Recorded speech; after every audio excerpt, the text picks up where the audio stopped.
Welcome to Blade Learner. I am Sudhanshu and स्वागत है आप सभी का ब्लेड लर्नर पे। नेशनल इनकम अकाउंटिंग की सीरीज का 13वां लेसन होने वाला है हमारा, जिसमें कि हम पढ़ेंगे कि व्हाट आर सब्सिडीज़ क्या होती है एंड किस तरीके से ये नेशनल इनकम को अफेक्ट करती है, उसको भी देखेंगे। नेशनल आउटपुट को किस तरीके से अफेक्ट करती है उसको भी देखेंगे। So without any further delay let's get started. Subsidies, सबसे पहले नॉर्मल डेफिनेशन देख लेते हैं। तो subsidies are the economic assistance given by the government. कौन देती है? सरकार देती है। किनको देती है? हाउस होल्ड एंड फर्म्स को। क्यों देती है? With the motive of general welfare. Subsidies को इकोनॉमिक असिस्टेंस या फाइनेंशियल असिस्टेंस भी कहा जाता है इन अदर वर्ड्स। तो अगर सब्सिडीज के जगह पे फाइनेंशियल असिस्टेंस या इकोनॉमिक असिस्टेंस लिखा हो तो डोंट कंफ्यूज। तो सब्सिडीज गवर्नमेंट देती है किनको? हाउस होल्ड्स को एंड फर्म्स को। किस तरीके से ये दोनों सब्सिडी जो मिलती है हाउस होल्ड को एंड फर्म्स को, ये दोनों किस तरीके से अलग है एंड नेशनल आउटपुट पे, नेशनल इनकम पे इसका किस तरीके से प्रभाव पड़ता है उसको देखते हैं।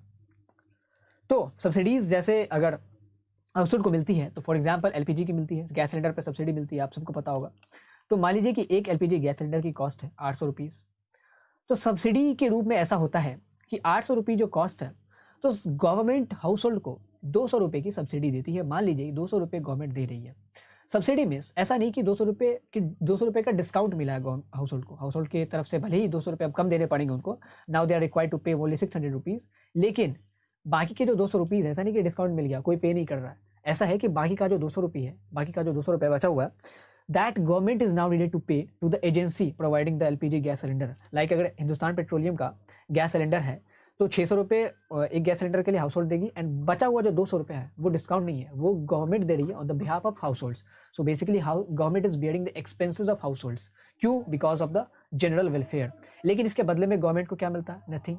गवर्नमेंट जो 200 रुपये की सब्सिडी दे रही है हाउस होल्ड को, उसके बदले में हाउस होल्ड गवर्नमेंट को कुछ भी नहीं देते। Neither any productive services, neither any productive goods they generate, कुछ भी जनरेट करके नहीं देते।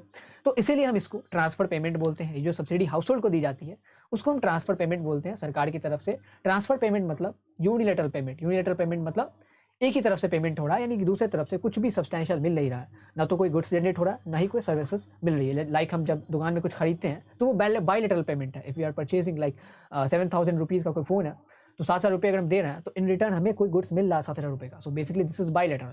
यूनिलैटरल मीन्स एक पार्टी दे रहा है तो दूसरी पार्टी रिसीव कर रहा है without giving anything in return. So this is the concept. Unilateral payment में या यूनिलैटरल ट्रांसफर में हमेशा एक पार्टी डिसएडवांटेज पड़ेगी और एक पार्टी एडवांटेज पे रहेगी। Here government is a disadvantage और हाउस होल्ड जो है वो एडवांटेज पे है। तो हाउस होल्ड को जो सब्सिडी पे कर जाती है, क्योंकि उसके अगेंस्ट में कोई भी प्रोडक्टिव सर्विसेज या गुड्स जनरेट नहीं हो रहा है, तो उसको नेशनल आउटपुट कैलकुलेट करते वक्त या नेशनल इनकम कैलकुलेट करते वक्त, दोनों एक ही टर्म है, नेशनल आउटपुट या नेशनल इनकम, तो उसको काउंट नहीं किया जाता है। ओनली बिकॉज कि कोई भी सब्सिडी के अगेंस्ट में कोई भी प्रोडक्टिव गुड्स या सर्विसेज जनरेट नहीं हो पा रही है। तो हाउस होल्ड की सब्सिडी को हम ऐसे ही ट्रांसफर पेमेंट मान के साइड कर देते हैं वाइल कैलकुलेटिंग नेशनल इनकम। कैसे सब्सिडी मिलती है, किस तरीके से इसको नेशनल इनकम कैलकुलेट करते वक्त कंसिडर किया जाता है या नहीं किया जाता है। तो फर्म्स को जैसे सब्सिडी मिलेगी, लाइक एक फर्म है वो मोबाइल मैन्युफैक्चरिंग करती है।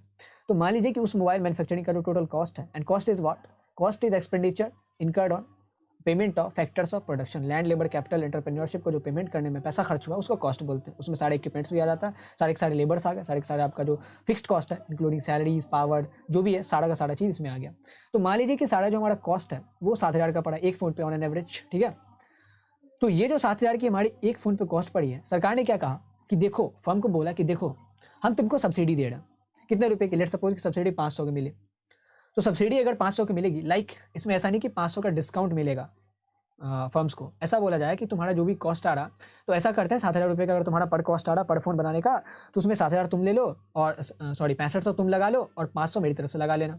जो भी कॉस्ट आएगा उसमें से 6500 तुम्हारा होगा, 500 मेरा होगा। ऐसा नहीं कि 500 की कटौती हो रही है कॉस्ट में, कॉस्ट तो 7,000 ही है, उसमें से 500 सरकार पे कर रही है एड बाकी का 6500 लाइक फर्म पे कर रही है। ऐसे ही यहाँ जो गैस सिलेंडर हमने खरीदा था तो 800 का ही गैस सिलेंडर था। वो जो एजेंसी प्रोवाइड करा रही है gas cylinder, like Hindustan petroleum is providing us the gas cylinder, तो हिंदुस्तान पेट्रोलियम को 800 ही मिलेंगे, उसमें से 600 हाउस होल्ड को मिलेगा एंड 200 रुपये एज ए सब्सिडी गवर्नमेंट पे करेगी on the behalf of house holds.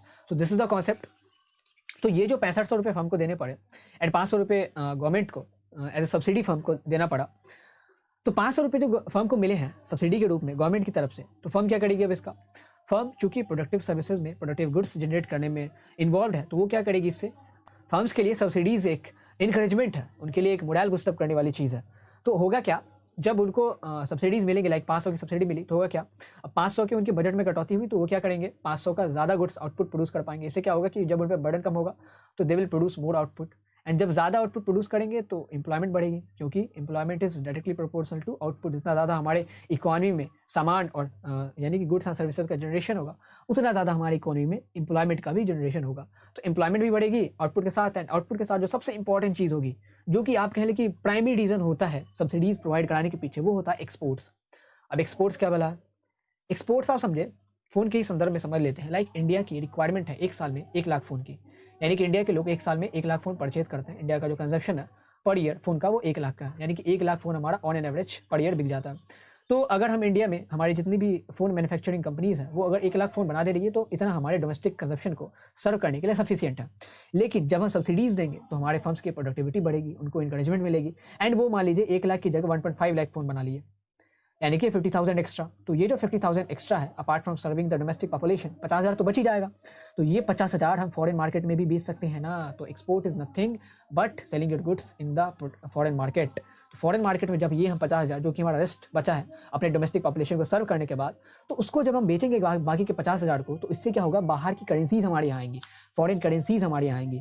Export generates foreign currencies जो आपका डॉलर होता है, ठीक है, या जो भी यूरोज़ होते हैं उन सबको ये जनरेट करता है।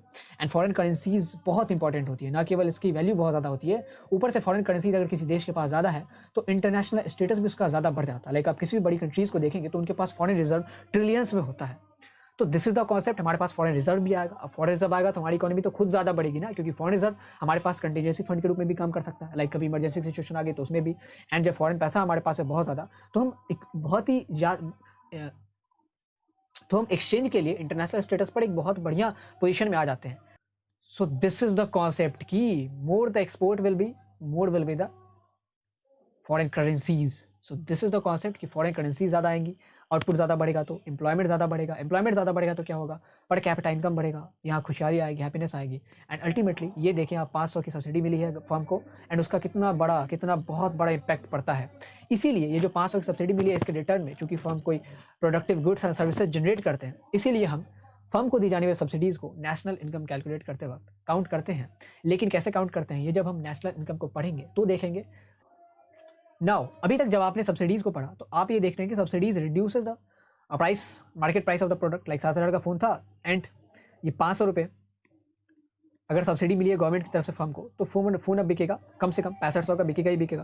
तो आपने देखा कि किस तरीके से सब्सिडीज़ मार्केट प्राइस में कमी लाती है किसी भी प्रोडक्ट के। तो ये जो मार्केट प्राइस में कमी है उसको कंपनसेट किया जाता है बाद में सब्सिडीज़ की जितने भी अमाउंट में कटौती की गई उसको जोड़ के, क्योंकि हमारा एक्चुअल में आउटपुट तो प्रोड्यूस हुआ है 7,000 का ही ना, हमारा जो कॉस्ट लगा वो 7,000 का ही लगा। उसमें हालांकि फर्म 6500 देती है, 500 गवर्नमेंट देती है, लेकिन 7,000 लगा तो है ना। दैट मीन्स कि हमारे यहाँ आउटपुट कितने का प्रोड्यूस हुआ, 7,000 का, 6500 का तो नहीं हुआ, क्योंकि हमने इस कॉस्ट को स्प्लिट कर लिया है 2 पार्ट्स में, 500 गवर्नमेंट दे रही है और 6500 फर्म दे रही है।